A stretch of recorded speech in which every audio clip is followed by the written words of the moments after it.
ഇന്ന് ലോകത്ത് മുസ്ലിങ്ങൾ പാരായണം ചെയ്യുന്ന ഖുർആൻ, അത് ഏഷ്യ മുതൽ ആഫ്രിക്ക വരെയുള്ള 7 ഭൂഖണ്ഡങ്ങളിൽ അധിവസിക്കുന്ന സഹസ്ര ലക്ഷം മുസ്ലിങ്ങൾ പാരായണം ചെയ്യുന്ന ഖുർആൻ, അത് മുഹമ്മദ് നബി സല്ലല്ലാഹു അലൈഹി വസല്ലമയുടെ ശിഷ്യന്മാരിൽ പ്രമുഖനായ ഉസ്മാൻ ഇബ്നു അഫ്ഫാൻ റളിയല്ലാഹു തആല അൻഹു ക്രോഡീകരിച്ച ഖുർആൻ തന്നെയാണ് എന്ന വിഷയത്തിൽ ചരിത്രമറിയുന്ന, ഇസ്ലാമിന്റെ ചരിത്രം പഠിച്ച ഒരു വിമർശകർ പോലും സമ്മതിക്കുന്ന യാഥാർത്ഥ്യമാണ്. ഉസ്മാൻ റളിയല്ലാഹുവിന്റെ കാലത്തെ ഖുർആനാണ് ഇന്നത്തെ എല്ലാവരും ഓതുന്നത്. നിങ്ങൾക്കറിയാം, ലെനിൻഗ്രാഡ് മ്യൂസിയത്തിൽ ഒരു ഖുർആന്റെ പതിപ്പിരിപ്പുണ്ട്. അതിൽ എന്ന ആയത്ത് വരുന്ന ഒരു ഭാഗത്ത് രക്തത്തിന്റെ കറയും കാണാൻ കഴിയും. ഇപ്പോഴും ഉണ്ട് അവിടെ, റഷ്യയിലാണത്. അപ്പൊ രക്തത്തിന്റെ കറയുള്ള എന്ന് എഴുതിയ ഭാഗത്ത് ചിതറിക്കിടക്കുന്ന രക്തത്തിന്റെ അടയാളമുള്ള ഈ ഖുർആൻ സെക്കൻഡ് വേൾഡ് വാറിൽ ജർമ്മനിയിൽ നിന്ന് 2ാം ലോക മഹായുദ്ധത്തിൽ ഹിറ്റ്ലറും അയാളുടെ വെപ്പാട്ടിയും ആത്മഹത്യ ചെയ്തപ്പോൾ റഷ്യയുടെ പട്ടാളം അതിനകത്ത് ഇരച്ചു കയറി ജർമ്മനിയിലെ ഹിറ്റ്ലറിന്റെ കൊട്ടാരത്തിൽ ഇരച്ചു കയറിയപ്പോൾ അവിടെ നിന്ന് ഈ ഖുർആൻ കിട്ടുന്നു. ആരിൽ നിന്ന്? ഹിറ്റ്ലറിന്റെ കൊട്ടാരത്തിൽ നിന്ന്. അത് റഷ്യ, അന്ന് സോവിയറ്റ് റഷ്യയാണ്. 15ഓളം റിപ്പബ്ലിക്കുകൾ ചേർന്ന സോവിയറ്റാണ്. ഉസ്ബെക്കിസ്ഥാൻ, അസർബൈജാൻ, ജോർജിയ തുടങ്ങിയ. ഞാൻ കട്ടിയായി കൊണ്ടുപോകില്ല പ്രസംഗം, നിങ്ങൾ ഭയപ്പെടേണ്ട. ഞാൻ വയലിലേക്ക് തന്നെ വരും. പക്ഷെ എൻ്റെ മുഖവര നിങ്ങൾ ശ്രദ്ധിക്കണം, ഈ വിഷയത്തിന് അത് ആവശ്യമായത് കൊണ്ടാണ്. ചിലപ്പോൾ സഹോദരിമാരൊക്കെ ചിന്തിക്കും, ജോർജിയയും ഉസ്ബെക്കിസ്ഥാനും അസർബൈജാനും കിർഗിസ്ഥാനും ഒക്കെ പറഞ്ഞ് ഞങ്ങൾ ഇപ്പം തന്നെ വീട്ടിൽ പോവാണ് എന്നൊക്കെ ചിലപ്പോൾ ചിന്തിച്ചേക്കാം. നിങ്ങൾ പേടിക്കണ്ട, 10 മിനിറ്റ് കഴിഞ്ഞ് ഇൻഷാ അല്ലാ ഞാൻ ആ ഭാഗത്തേക്ക് കടന്നു വരും. അള്ളാഹു അനുഗ്രഹിക്കട്ടെ. അപ്പൊ ഈ 15 റിപ്പബ്ലിക്കുകൾ ചേർന്ന ഒരു പ്രദേശമാണ് USSR എന്ന് പറയുന്ന, അന്ന് സോവിയറ്റ് റഷ്യ. ജർമ്മനിയിൽ ചെന്ന് ഹിറ്റ്ലർ അവസാനം പിടിച്ചേക്കാൻ കഴിയാതെ ആത്മഹത്യ ചെയ്തപ്പോൾ അയാളുടെ കൊട്ടാരത്തിൽ നിന്ന് ഈ ഖുർആൻ കണ്ടെടുത്തു. വളരെ ആദരവോടുകൂടി തന്നെ ഈ ഖുർആൻ, അന്ന് മുസ്ലിങ്ങളുണ്ട്, ചെച്ചനിയയിലുള്ള മുസ്ലിങ്ങളുണ്ട് പട്ടാളത്തിൽ, ക്രിസ്ത്യാനികളും ആ രാജ്യത്തെ മറ്റു മതക്കാരുമെല്ലാം ആ ഗ്രന്ഥത്തെ ആദരിച്ച് ഇന്നത് റഷ്യയിലെ ലെനിൻഗ്രാഡ് മ്യൂസിയത്തിൽ സൂക്ഷിച്ചിട്ടുണ്ട്. ഈ ഖുർആൻ ആരുടേതായിരുന്നു? ആർക്കിയോളജിക്കൽ സർവേ ഓഫ് വേൾഡ് പുരാവസ്തു ഗവേഷകന്മാർ കാർബൺ 14 പരീക്ഷണം നടത്തിയിട്ട് പറഞ്ഞു 1400 കൊല്ലം പഴക്കമുണ്ട്. പ്രവാചക തിരുമേനി മുഹമ്മദ് റസൂലുള്ളാഹി സ്വല്ലല്ലാഹു അലൈഹി വസല്ലമയുടെ പ്രിയപ്പെട്ട ശിഷ്യനായ ഹസ്രത്ത് ഉസ്മാൻ ഇബ്നു അഫ്ഫാൻ റളിയല്ലാഹു അൻഹു, ഉമർ അൽ ഫാറൂഖിന്റെ വഫാത്തിന് ശേഷം അറേബ്യയുടെ ഭരണാധികാരിയാകുന്നത് ഉസ്മാൻ ഇബ്നു അഫ്ഫാനാണ്. അല്ലാഹുവിന്റെ റസൂൽ പറഞ്ഞു, വലികുല്ലി നബിയ്യിൻ റഫീഖ് വറഫീഖി ഉസ്മാൻ ഇബ്നു അഫ്ഫാൻ. എല്ലാ പ്രവാചകന്മാർക്കും സ്വർഗത്തിൽ കൂട്ടുകാരുണ്ട്, എന്റെ കൂട്ടുകാരനാണ് ഉസ്മാൻ റളിയല്ലാഹു അൻഹു. ഇന്ന് പരിശുദ്ധ പ്രവാചകന്റെ റൗള ശരീഫിൽ നിന്ന് 200-300 മീറ്റർ അകലെ ജന്നത്തുൽ ബഖീഇൽ പ്രാവുകൾ തറളിയത്ത് ചൊല്ലുന്ന 12,000 സഹാബത്ത് അന്ത്യവിശ്രമം കൊള്ളുന്ന ആ സ്ഥലത്തെ പ്രമുഖനായ ഹസ്രത്ത് ഉസ്മാൻ ഇബ്നു അഫ്ഫാൻ റളിയല്ലാഹു അൻഹുവിന്റെ ഖബർ കാണാം. ഉസ്മാൻ ഇബ്നു അഫ്ഫാൻ റളിയല്ലാഹു അൻഹുവിന്റെ ഖബർ കിടക്കുന്ന ആ സ്ഥലം ഉസ്മാൻ റളിയല്ലാഹു അൻഹുവിന്റെ മകന്റെ ഒരു തോട്ടമായിരുന്നു. അദ്ദേഹം അവസാനം നോമ്പ് നോറ്റ നിലയിൽ താടി കൂടുതലുണ്ടായിരുന്ന മഹാൻ ഖുർആൻ ഓതിക്കൊണ്ടിരിക്കുകയാണ്. അല്ലാഹുവിന്റെ റസൂൽ മുഹമ്മദ് സല്ലല്ലാഹു അലൈഹി വസല്ലമ വഫാത്തായി കഴിഞ്ഞപ്പോ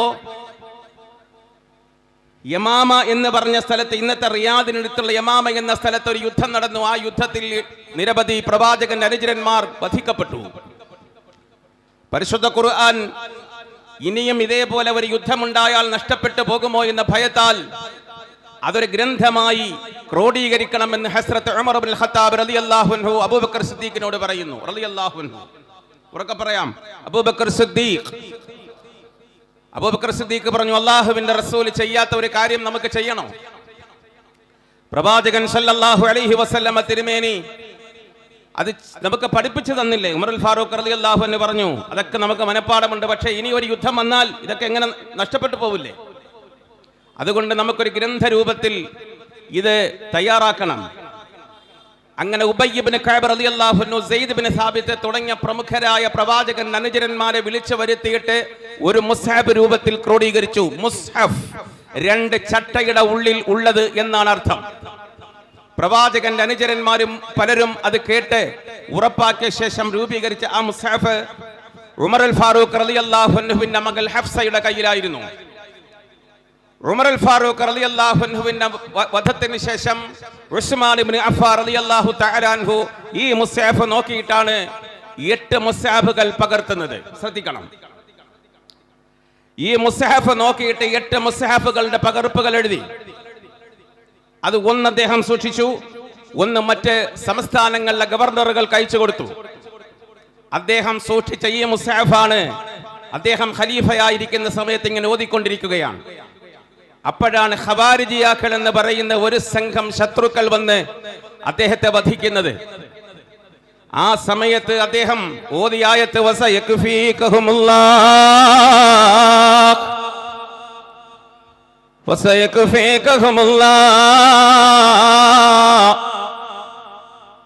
ആ വൃദ്ധനായ ഖലീഫയുടെ ഞരമ്പ് മുറിഞ്ഞ് രക്തം ധാരധാരയായി ഒഴുകുമ്പോ, മരണം തൊട്ടു മുന്നിൽ നിഴല് പോലെ വന്നു നിൽക്കുമ്പോ ഈ ഗ്രന്ഥം ഇങ്ങനെ മാറ്റിപ്പിടിച്ചു. മുസ്ഹഫ് മാറ്റിപ്പിടിച്ചു. ഇന്നത്തെ പോലെ ചെറിയ മുസ്ഹഫ് അല്ല, തോലിൽ എഴുതിയതാണ്. അത് മാറ്റിപ്പിടിച്ചു.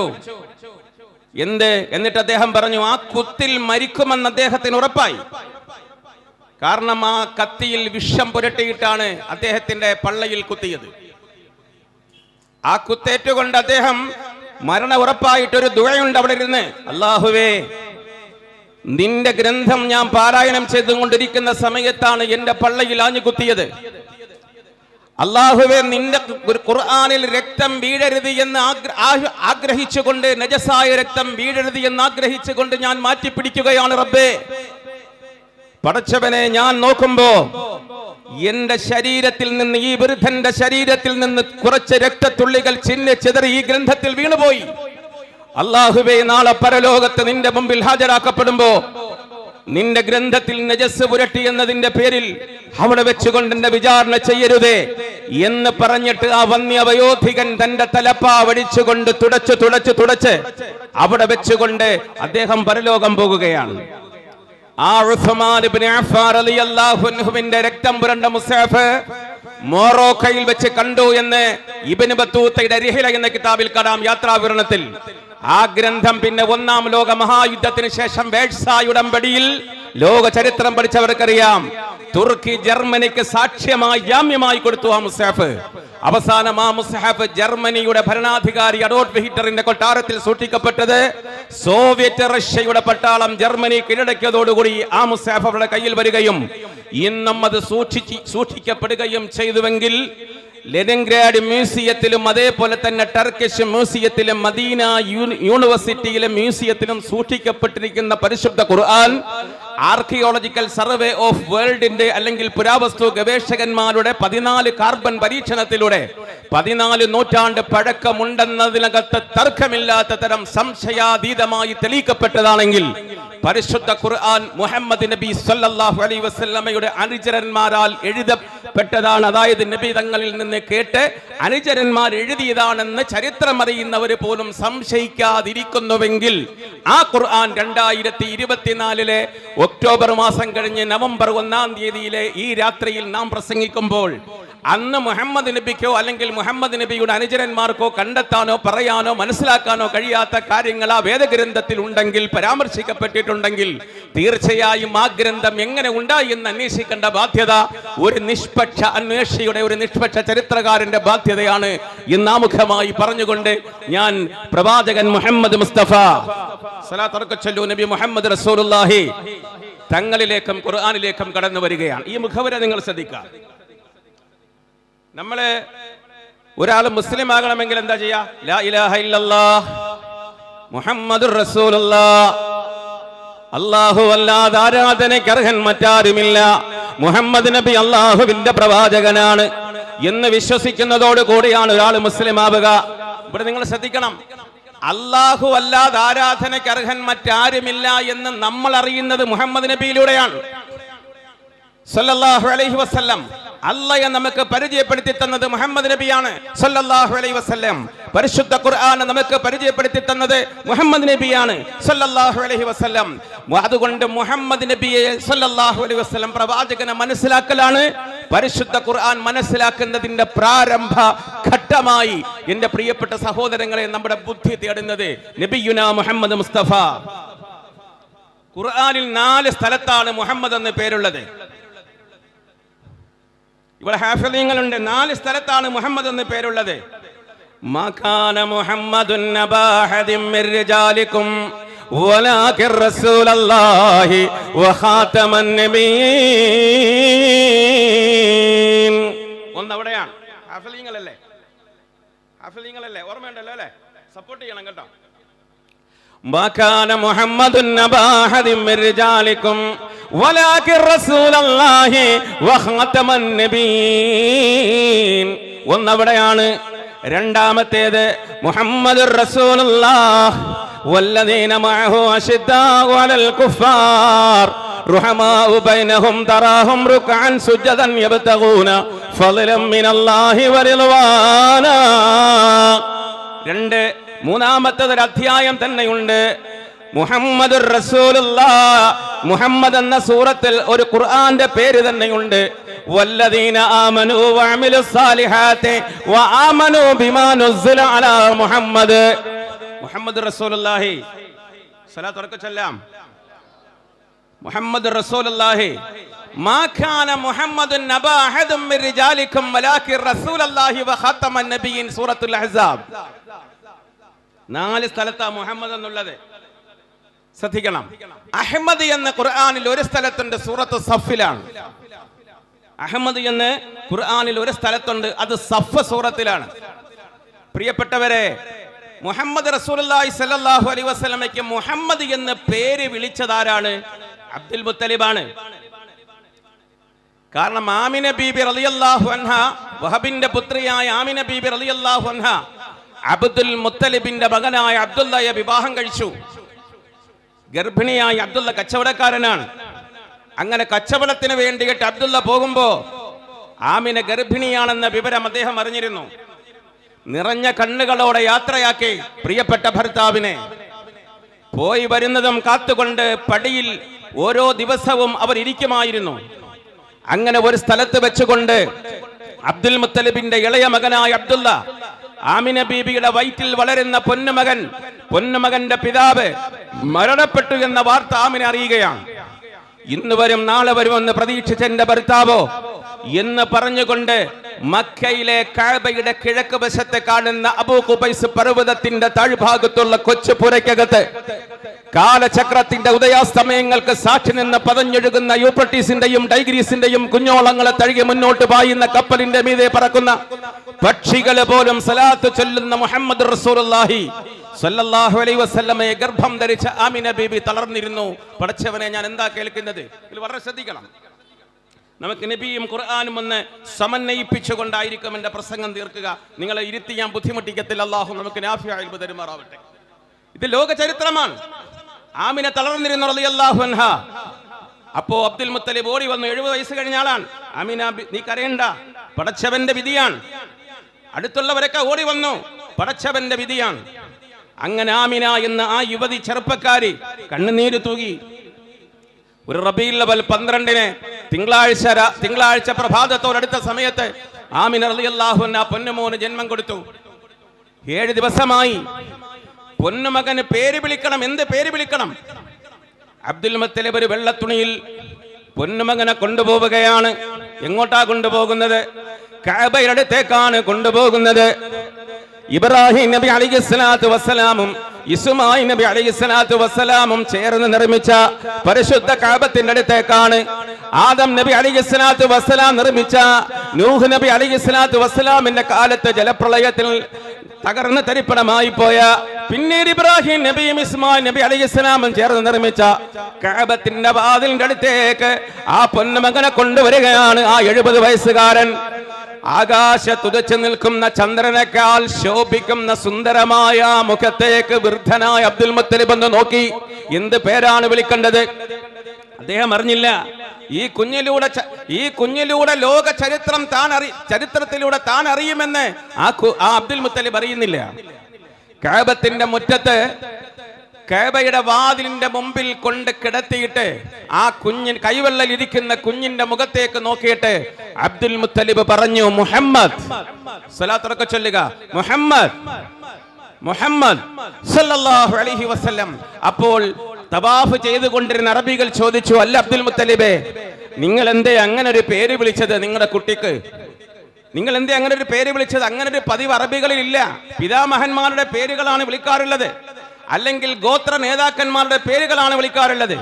പക്ഷേ നിങ്ങൾ എന്തുകൊണ്ടാണ് അങ്ങനെ ഒരു പേര് വിളിച്ചതെന്ന് പറഞ്ഞപ്പോ ആ വന്യവയോധികൻ സന്തോഷത്തിന്റെ കണ്ണുനീർ തുള്ളികൾ തൂകിക്കൊണ്ട് കഅബത്തിന്റെ മുറ്റത്ത് വെച്ചുകൊണ്ട് കുഞ്ഞിന്റെ മുഖത്ത് നോക്കിക്കൊണ്ട് പറഞ്ഞു, അതിന്റെ അർത്ഥം സ്തുതിക്കപ്പെട്ടവൻ എന്നാണ്. എന്റെ മകനെ ആകാശത്തുള്ളവരും ഭൂമിയിലുള്ളവരും സ്തുതിക്കട്ടെ എന്ന് ആ കുഞ്ഞിന്റെ മുഖത്ത് നോക്കിക്കൊണ്ട് അബ്ദുൽ മുത്തലിബ് പറഞ്ഞു. യഥാർത്ഥത്തിൽ അബ്ദുൽ മുത്തലിബ് യാദൃച്ഛികമായല്ല മുഹമ്മദ് എന്ന് പറഞ്ഞത്. പരിശുദ്ധ ഖുർആൻ സൂറത്തു സഫൽ 6-ാമത്തെ ആയത്തിൽ അല്ലാഹു വ്യക്തമാക്കിയിട്ടുണ്ട്.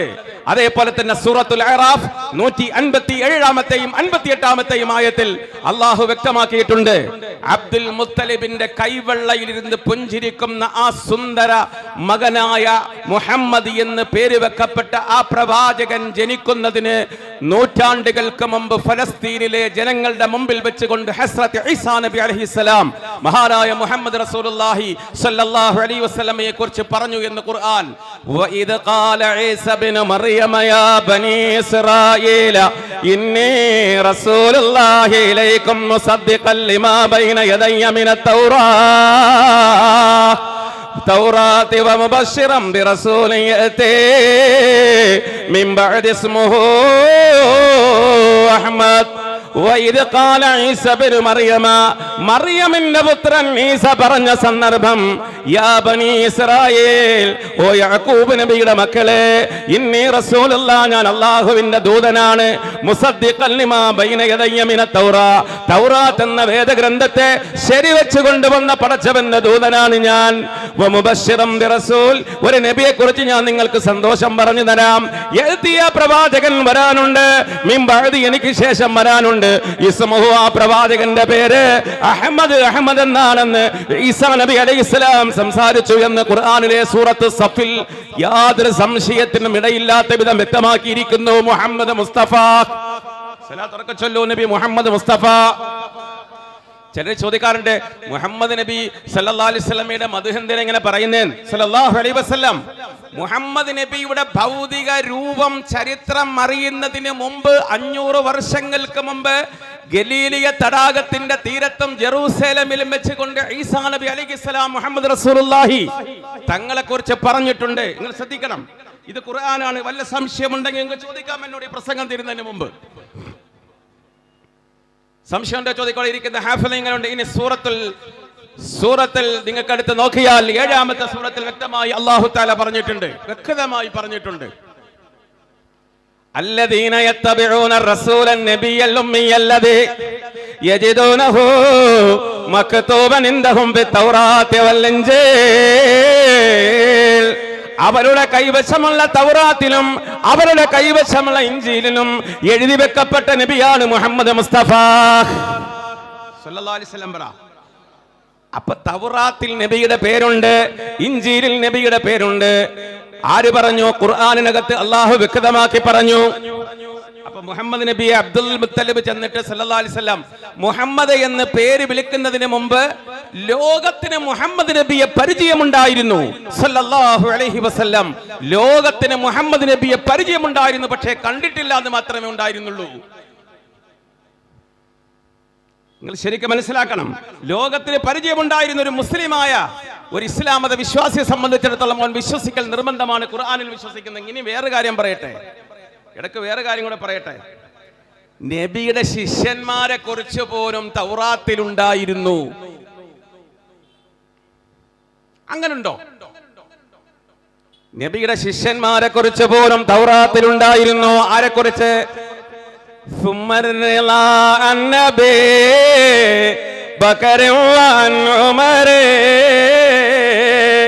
وعن علي وعن عثمان ذا الكرم مولاي صل وسلم على حبيبك خير الخلق كلهم. അബൂബക്കറിനെ കുറിച്ച് തൗറാത്തിൽ ഉണ്ടായിരുന്നു. ഖുർആൻ ആയത്ത് ഓതാതെ വിടില്ല മുസ്ലിയാരെ, നിങ്ങൾക്ക് ചോദിച്ചേക്കാം. ഓതിത്തരാം, ഞാൻ ആയത്ത് ഓതിത്തരാം. ഉമറുൽ ഫാറൂഖിനെ കുറിച്ച് തൗറാത്തിലും ഇഞ്ചീലിലും ഉണ്ടായിരുന്നു. അല്ലാഹുവിന്റെ റസൂലിന്റെ ചാരത്ത് കിടക്കുകയാണ് രണ്ടുപേര്. മുത്തേ, ഈ പ്രപഞ്ചമാകുന്ന പനനീർപ്പൂവനം വസന്തത്തിന് വേണ്ടി കരഞ്ഞപ്പോ അല്ലാഹു നൽകിയ വസന്തമേ, വസന്തോത്സവമേ മുഹമ്മദ് മുസ്തഫ. അല്ലാഹുവിന്റെ റസൂലിന്റെ ചാരത്ത് കിടക്കുന്നു സയ്യിദുനാ അബൂബക്കർ സിദ്ദീഖ്, സയ്യിദുനാ ഉമർ ഇബ്നുൽ ഖത്താബ്. അല്ലേ, സിയാറത്തിന് പോകുമ്പോ നിങ്ങൾ അവിടെ മദീന പള്ളി കയറിയിട്ടില്ലേ? കേറുമ്പോ അവിടുത്തെ പോലീസുകാര് ഡ്യൂട്ടി കഴിഞ്ഞ് പോകുമ്പോ എങ്ങനാ പോകുന്നതെന്ന് ശ്രദ്ധിച്ചിട്ടുണ്ടോ? മദീനത്തെ റൗളയിൽ ഡ്യൂട്ടിയുള്ള പോലീസുകാർ ആദ്യം ചെന്ന് പറയും, അസ്സലാമു അലൈക യാ റസൂലല്ലാഹ്, അസ്സലാമു അലൈക യാ അബൂബക്കർ സിദ്ദീഖ്, അസ്സലാമു അലൈക യാ ഉമർ ഇബ്നുൽ ഖത്താബ്. പോവാ, ഒപ്പിടുന്ന അങ്ങനാണ്. എന്നിട്ട് അടുത്ത ആൾക്കാർ വരും. അടുത്ത ഡ്യൂട്ടിക്കാർ സ്റ്റാർ ഉള്ളവരാണ്, SP റാങ്കിന് മേലാണ്, ചീഫാണ്, ഒരുപാട് ഉദ്യോഗസ്ഥന്മാരുണ്ട്. അവര് ഡ്യൂട്ടി കയറുന്നത് എങ്ങനെ? അസ്സലാമു അലൈക യാ റസൂലല്ലാഹ്, അസ്സലാമു അലൈക യാ അബൂബക്കർ സിദ്ദീഖ്, അസ്സലാമു അലൈക യാ ഉമർ ഇബ്നുൽ ഖത്താബ്. അവർക്ക് സലാം പറഞ്ഞിട്ടാണ് ഡ്യൂട്ടിയിലേക്ക് കടക്കുന്നത്. നിങ്ങൾക്കറിയാം, അവർ രണ്ടുപേരും റസൂലുള്ളാഹിന്റെ ചാരത്ത് കിടക്കുന്നു. അവരെ കുറിച്ച് തൗറാത്തിലുണ്ട്, ഉസ്മാനെ കുറിച്ച് തൗറാത്തിലുണ്ട്, അലി ഇബ്നു അബീ താലിബിനെ കുറിച്ച് തൗറാത്തിലും ഇഞ്ചീലിലും ഉണ്ടെന്ന് ഖുർആനിൽ നിങ്ങൾക്ക് കാണാം. എവിടെ പറഞ്ഞു അത്? ഖുർആനിലേക്ക് നമ്മൾ വരും, ശ്രദ്ധിക്കണം മക്കളെ. എനിക്കൊന്ന് സപ്പോർട്ട് ചെയ്യണേ. ഇപ്പൊ കുറച്ചൊക്കെ കിട്ടൂല്ലേ? എല്ലാവർക്കും അറിയാം. പേടി ഇങ്ങനെ ഇടയ്ക്ക് ചോദിക്കുമ്പോ പേടിയാ. തുടക്ക മുഹമ്മദുർ റസൂലുള്ളാഹ് വല്ലദീന മഅഹു അശദ്ദാഉ അലൽ കുഫാർ റുഹമാഉ ബൈനഹും തറാഹും റുകഅൻ സുജദൻ യബ്തഗൂന ഫളലൻ മിനല്ലാഹി വറിളവാനാ സീമാഹും ഫീ വുജൂഹിഹിം മിൻ അഥരി സുജൂദ് ذلك مثلهم بالتوراة ومثلهم بالإنجيل كزرع أخرج شطأه فآزره فاستغلظ فاستوى على سوقه يعجب الزراع ليغيظ بهم الكفار.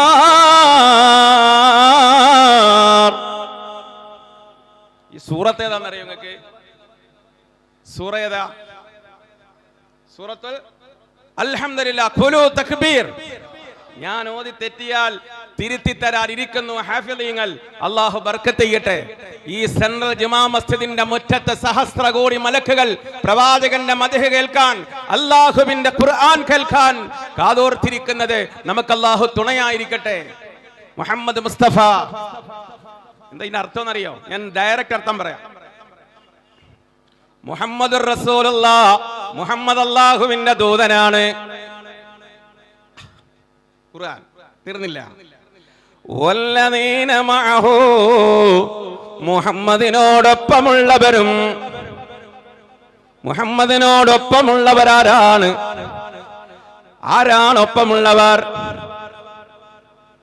ഒരു ചെറുപ്പക്കാരനെ നിങ്ങൾക്കറിയില്ലേ? ഒരു മരത്തിൽ കുറച്ച് പക്ഷികൾ, അതിന്റെ ചുവട്ടിൽ നിന്നിട്ട് ആ ചെറുപ്പക്കാരൻ പറയുകയാണ്, തൂബായാ തൈർ, തൂബായാ തൈർ, പക്ഷി നീ എത്ര ഭാഗ്യവാനാണ്, എത്ര സന്തോഷവാനാണ്. നീ മരത്തിന്റെ പഴം തിന്നുന്നു, അതിന്റെ തണല് കൊള്ളുന്നു. പരലോകത്ത് നിന്നെ ഹാജരാക്കുമ്പോ നിനക്ക് വിചാരണയില്ലല്ലോ. അബൂബക്കർ നിന്നെ പോലെയായെങ്കിൽ എത്ര നന്നായനെ എന്ന് പറഞ്ഞുകൊണ്ട് പൊട്ടിക്കരയുന്ന മഹാനായ സിദ്ദീഖുൽ അക്ബർ റളിയല്ലാഹു അൻഹു, മഹാനായ സിദ്ദീഖുൽ അക്ബർ. നബിയോടൊപ്പമുള്ള ആളാണ്. പക്ഷി എടുത്ത് പറയാ, മരത്തിൽ നിന്ന് പഴം തിന്നുന്ന പക്ഷി നോക്കിയിട്ട് പറഞ്ഞ, പക്ഷി നീ എത്ര ഭാഗ്യവാനാണ്, നീ തിന്നുന്നു, അതിന്റെ തണലും കൊള്ളുന്നു, പക്ഷേ നീ എത്ര ഭാഗ്യവാനാണ്, പരലോകത്ത് നിനക്ക് വിചാരണയില്ല. പിന്നെയോ ഉമറിനെ നിങ്ങൾക്ക് കാണാം, അമീറുൽ മുഅ്മിനീൻ ഉമർ ഇബ്നുൽ ഖത്താബ്. ഉമറിന്റെ ഭരണകാലത്തെ രാത്രിയിൽ ഒരു വീട്ടിൽ ഒരു ചെറ്റപ്പുരയിലേക്ക് ഉമർ കടന്നു ചെല്ലുന്നു. തൽഹത്ത് റളിയല്ലാഹു അൻഹു ആദ്യ ദിവസം കാണുന്നു ഒരു ചെറ്റപ്പുരയിൽ ഉമർ കടന്നു ചെല്ലുന്നത്. ചെറിയൊരു സംശയം തൽഹത്തിനില്ലാതില്ല, തൽഹത്തിനൊരു ചെറിയ സംശയമില്ലാതില്ല. അടുത്ത ദിവസം എന്തേന്നറിയാൻ കാത്തു നിന്നു. അടുത്ത ദിവസവും വന്നു ഫാറൂഖ് ഉമർ റളിയല്ലാഹു അൻഹു. 10 ലക്ഷം ചതുരശ്ര മൈൽ വിസ്തൃതമുള്ള ഒരു സാമ്രാജ്യത്തിന്റെ ഭരണാധികാരി ഉമർ അൽ ഫാറൂഖ് വന്നു. അടുത്ത ദിവസം ആ ചെറ്റപ്പുരയ്ക്കകത്ത് കടന്നു. തൽഹത്തിന്റെ നെഞ്ചിരിക്കാൻ തുടങ്ങി. ഇദ്ദേഹം പകൽ മാന്യനെങ്ങാനമാണോ, രാത്രി സമയത്ത് വല്ല മോശ സ്വഭാവം ഇദ്ദേഹത്തിൽ ഉണ്ടാകുമോ? ഉണ്ടെങ്കിൽ ഞാൻ വിടില്ല. റസൂലിൽ നിന്ന് ഇൽമ പഠിച്ചയാളാണ് തൽഹത്ത്, മുത്ത് റസൂലിൽ നിന്ന് ഖുർആൻ കേട്ട് പഠിച്ച ആളാണ് തൽഹത്ത്. ആ മഹാനായ തൽഹത്ത് റളിയല്ലാഹു അൻഹു ഏതായിരുന്നാലും പരിശോധിക്കുക തന്നെ. കാരണം തൽഹത്ത് റളിയല്ലാഹു അൻഹു ആ വീട്ടിന്റെ വാതിൽക്കൽ നിൽക്കുന്നു. ഉമർ അൽ ഫാറൂഖ് പോയി കഴിഞ്ഞപ്പോ ആ വീട്ടിലേക്ക് തൽഹത്ത് റളിയല്ലാഹു അൻഹു കടന്നു ചെല്ലുകയാണ്. ഒരു ചെറിയ ചെറ്റപ്പുരയാണ്. പതുക്കെ തുറന്നകത്തേക്ക് നോക്കുമ്പോ തഴവ ഉസ്താദ് പറയുന്നുണ്ട്, പനനാര് കൊണ്ട് മെടഞ്ഞെടുത്തൊരു കട്ടില, ഈ തപ്പനയുടെ നാര് കൊണ്ട് മെടഞ്ഞ ഒരു കട്ടിലിനകത്ത് പഴയ മുണ്ടും മൂടിക്കാതി കുഴിഞ്ഞുപോയ, അതേപോലെ തന്നെ കവളൊട്ടിപ്പോയ, കണ്ണ് കുഴിഞ്ഞുപോയ ഒരു 80 വയസ്സ് കഴിഞ്ഞൊരു വെറുതെ കിടക്കുകയാണ്. തഴവയുടെ മവാഹിബിൽ നിങ്ങൾക്ക് കാണാം. തൽഹത്ത് എന്നിട്ട് ചോദിച്ചു, ഉമ്മി യാ ഉമ്മി ഖുമി, ഒന്ന് എഴുന്നേക്കുമോ? മോനെ എഴുന്നേക്കാൻ പറ്റില്ല, കൈ തളർന്നു പോയി, കാല് തളർന്നു പോയി. തൽഹത്തിന്റെ സംശയം, പിന്നെ ആഹാരം എങ്ങനെയാണ് കഴിക്കുന്നത്? നിങ്ങൾക്ക് മലമൂത്ര വിസർജാദികൾക്ക് പുറത്തു പോവേണ്ടേ, എങ്ങനെയാണ് പോകുന്നത്? പുറത്തു പോകാറില്ല, കട്ടിൽ കിടന്നാണ് ഞാൻ വിസർജിക്കാറുള്ളത്. ഒരു ചട്ടി താഴെ കാണാം, ആ ചട്ടിയിലേക്ക് എന്റെ വിസർജ്യങ്ങൾ വീഴാറുണ്ട്. ചോദിച്ചു, ഉമ്മ നിങ്ങൾക്ക് സഹായത്തിന് ആരാണുള്ളത്? മകനുണ്ടോ? ആരുമില്ല, അല്ലാഹ് അല്ലാതെ. മകളുണ്ടോ? ആരുമില്ല. പക്ഷേ ഒരു ചെറുപ്പക്കാരൻ എന്നും രാത്രി ഇവിടെ കടന്നു വരാറുണ്ട്. തൽഹത്തിന്റെ കയ്യിലിരുന്ന വിളക്ക് വിറച്ചുപോയി, തൽഹത്തിന്റെ കണ്ണ് നനഞ്ഞുപോയി, കണ്ണിൽ നിന്ന് കണ്ണുനീരൊഴുകാൻ തുടങ്ങി. എന്നും ഒരു ചെറുപ്പക്കാരൻ ഈ വീട്ടിൽ കടന്നു വരാറുണ്ട്. കാഷ്ടവും മൂത്രവും വീണ് കിടക്കുന്ന ചട്ടിയെടുത്ത് അറപ്പും വെറുപ്പും കൂടാതെ പുറത്തേക്ക് കൊണ്ടുചെന്ന് അത് കഴുകിയിട്ട്, അത് കളഞ്ഞ് കഴുകിയിട്ട് ചട്ടി വീണ്ടും വൃത്തിയാക്കി കൊണ്ടുവെക്കാറുണ്ട്. കാഷ്ടവും മൂത്രവും പുരണ്ട എന്റെ വസ്ത്രങ്ങൾ അഴിച്ചു മാറ്റി നല്ല വസ്ത്രം ധരിപ്പിക്കാറുണ്ട്. സന്തോഷമുള്ള വർത്തമാനം എനിക്ക് പറഞ്ഞു തരാറുണ്ട്. ഇപ്പോൾ അദ്ദേഹം ഇവിടെ നിന്ന് പോയതേ ഉള്ളൂ.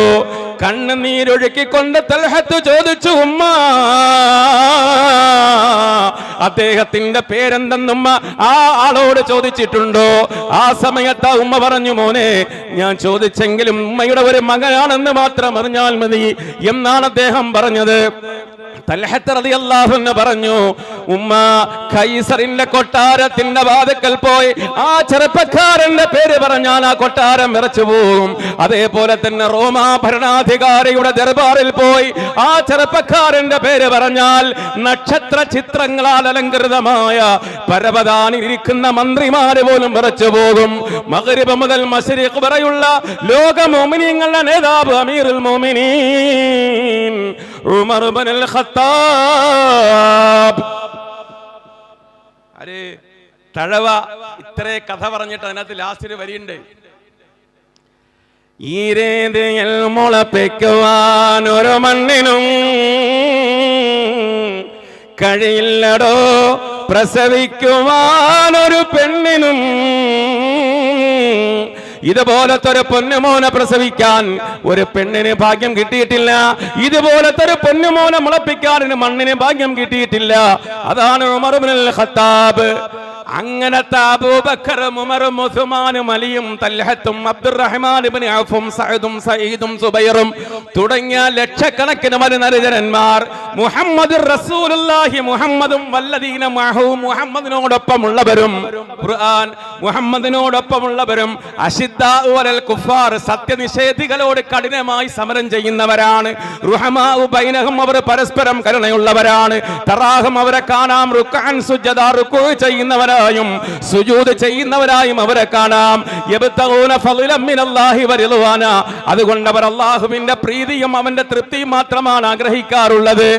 ഇത് പറഞ്ഞിട്ട് ഖുർആൻ പറഞ്ഞു തറാഹും റുക്അൻ സുജദൻ യബ്തഗൂന ഫളലൻ മിനല്ലാഹി വറിദ്വാന അല്ലാഹുവിന് സുജൂദും റുകൂഉം ചെയ്യുന്ന അവര് അവന്റെ പ്രീതി മാത്രം ആഗ്രഹിച്ച് അവന് വേണ്ടി ഇബാദത്ത് ചെയ്യുന്നവര് ദാലിക ഈ പറഞ്ഞത് മസലുഹും അവർക്കുള്ള ഉപമയാണ് ഫി തൗറാത്തി തൗറാത്തിലെ ഖാല അല്ലാഹു അസ്സ വജൽ ഫി തൗറാത്തി അങ്ങനല്ലേ ഉസ്താദേ അർത്ഥം അങ്ങനല്ലേ